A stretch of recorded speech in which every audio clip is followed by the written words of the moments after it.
this is chapter 8-1. This is the second part, which should be part 2, but continuation. We talked about the 3 properties.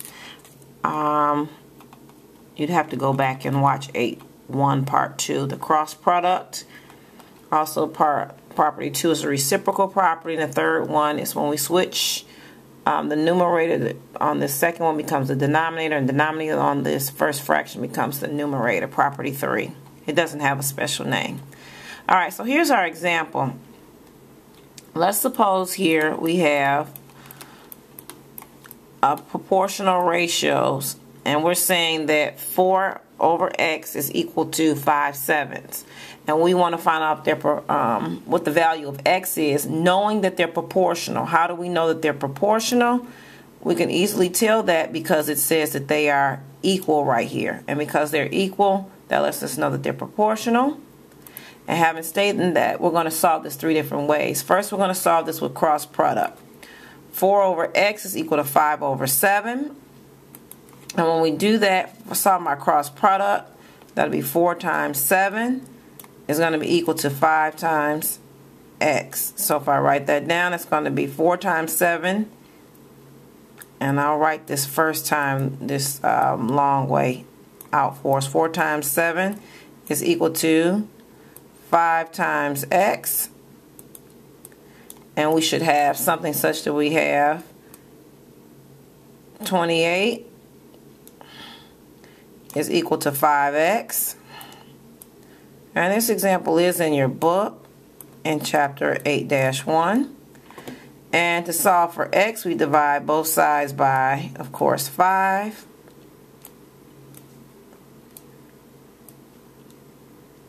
And we should get here that x is equal to 28 over 5, or 5. Let me go here. 28 over 5 if we leave it as a fraction. Otherwise, you can turn it into a decimal. And this is our answer for x if we solve it by cross product. The second way we can solve this is going to be by reciprocal. And remember, reciprocal means to flip it. More so. So if we solve it by reciprocal, that means that this is now going to become x over 4 is equal to, help mercy, 7 over 5. And how do I know that's the reciprocal? Remember, reciprocal means, and I'm going to scroll up here for you. Remember, when it's a over b is equal to c over d, the reciprocal means now the denominator becomes the numerator here. B over a is equal to the reciprocal of the second fraction, the d over c. And that's exactly what we did. Reciprocal a over b, which is now the a is now the denominator, which was the 4, and the b, which is the now numerator, x. So a was 4, b is x, c is equal to 5, and d is 7. So we took the reciprocal, and we could check this by solving by doing this by a cross product. If you crisscross, this would be 4 and 7, and x times 5. If I do it by cross product, that's still going to be 5x. Now it's the 5x, it's just on the left side now. 5x is equal to 28. And divide both sides by the 5. And you still get the same exact thing we got in the first one. We did the cross product over here on the left. And we get x equals 28 over 5. Or you can convert it to a decimal. Okay? 28 over 5. So the reciprocal, you'll see, you get the same answer you did with the cross product over here. And then the third one doesn't have a name. The third one, the B and C are going to switch. So these two are going to switch here. And I'll show you what that means. Okay, quickly, we have A over B is equal to C over D. And if because they're proportional, then that also means that I can now write it as A over C is still going to be equal to B over D. So these two here on the diagonal switch. And we'll check that. here, and I'm going to erase it so you can see it again. And there it is. And solving. If I switch them, A stays in the numerator, which is 4. C comes our denominator, so our 5 goes in the denominator here, is equal to our B, which is X, now becomes this numerator here, X over 7. And we can check it again. We'll still should still get the same cross product if I multiply, crisscross.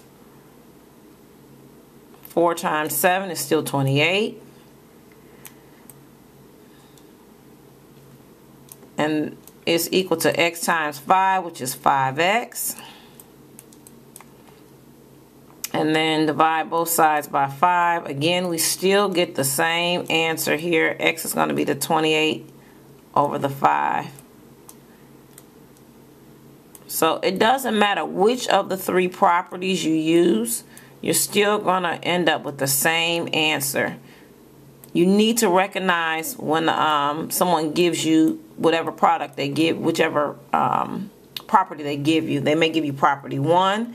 Sometimes they'll start it off like this: 4 over X is equal to 5 over 7. And then what they'll do is take and do the reciprocal, and they'll do X over 4 is equal to 7 over 5. You need to recognize immediately that that's the reciprocal.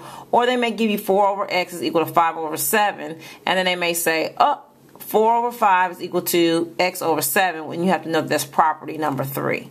And you should know how to use the cross product. Let's look at example 3. Example 2, excuse me. We have 3 over Y plus 2 is equal to 2 over Y. And I can solve this all 3 different ways with the cross product, reciprocal, or property number 3. If I'm looking at this in terms of cross product, how do I solve for Y? Solving for Y here, again, 3 times Y. And then I do the 2 times the Y plus 2. Alright, so we have 3Y is equal to this 2 from here, the 2, this 2, times, and you need these parentheses because we got to use the distributive property, Y plus 2. Alright, and in solving this here, I get 3Y is equal to, using distributive, 2 times Y is going to give me 2Y,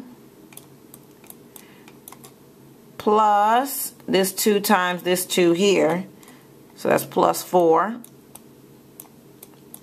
And combining like terms, what I need to do is I need to subtract 2Y on both sides of the equation. So minus 2Y on both sides here. And this will drop out. And I'm left with 3Y minus 2Y is just going to be Y. So Y equals 4. And that's what I should get even if I do the reciprocal as well. So we can check quickly with the reciprocal. What does the reciprocal look like? That's property number 2. The reciprocal now says it should be written as Y plus 2, because this is my B. The Y plus 2 is the B, over my A, which is now 3, and it goes to the denominator, equals, it becomes D over C, so that's going to be Y over 2. And you could check it by cross multiplication. Okay. Oopsie. So that'd be 2 times the Y plus 2 is equal to, and remember using parentheses here because we're going to use distributive property, times Y, I'm doing this one here, Y times 3, which is going to be our 3Y. So using distributive property, I get 2 times Y is going to be 2y plus 2 times this 2 here is going to be 4 equals y times 3 is simply 3y.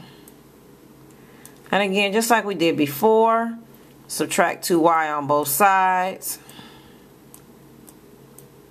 That will drop out, minus 2y on the right side.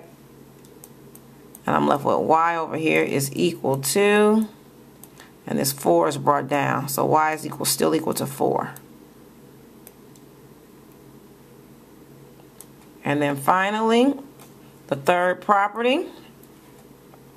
On the third property, remember, the B and the C are going to switch places. The B and C switch. Okay? So I'm going to do that carefully. That'll be 3 over my C, which is the 2. Now it comes to the denominator. It's going to be 3 over 2 equals, now my B is going to be my numerator. Y plus 2 over my D stays the same. It's in the denominator y. Okay, you can check to make sure this is going to be equivalent to the first 2. Okay, by cross multiplication, 3 times the y, which is 3y, is equal to 2, and I'm using parentheses here, y plus 2. And I'm going to say this will balance all the way out. This is going to end up being 2y plus 4 is equal to, and I'll just bring the 3y down. I'm not going to go all the way in here, but you know you subtract 2y on both sides and you'll be left with y equals 4. Let me put it in here before somebody says, well, how did you get that on here?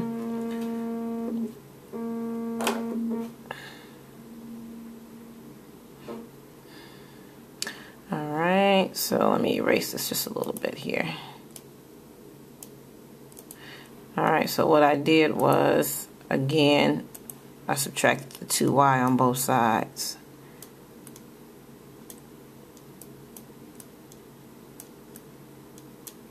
That left me with 1y. This will drop out here, and the 4 remains. Alright, and there's the last part of A1.